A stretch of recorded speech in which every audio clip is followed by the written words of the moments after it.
প্রথমে আমি কড়াইতে তেল দিয়ে নিব। তেল দিয়ে এর মধ্যে দিয়ে দিব পেঁয়াজ কুচি। পেঁয়াজটা ভালোভাবে হয়ে গেলে এর মধ্যে দিয়ে দিব আদা রসুন বাটা।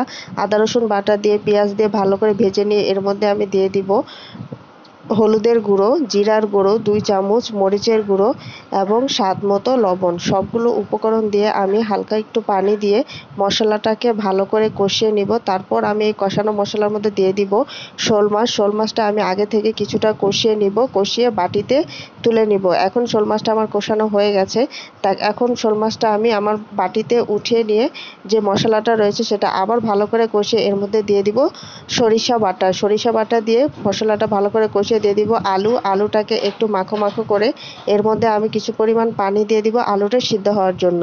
আলুটা আমার প্রায় সিদ্ধ হয়ে গিয়েছে। এখন এর মধ্যে যে কষানো শোল মাছ ছিল সেই শোল মাছটা দিয়ে দিব এবং পরিমাণ মতো পানি দিয়ে আর একটু নাড়াচাড়া করে ঢাকনা দিয়ে দিব। হয়ে গেছে আমার শোল মাছের ভাপারা।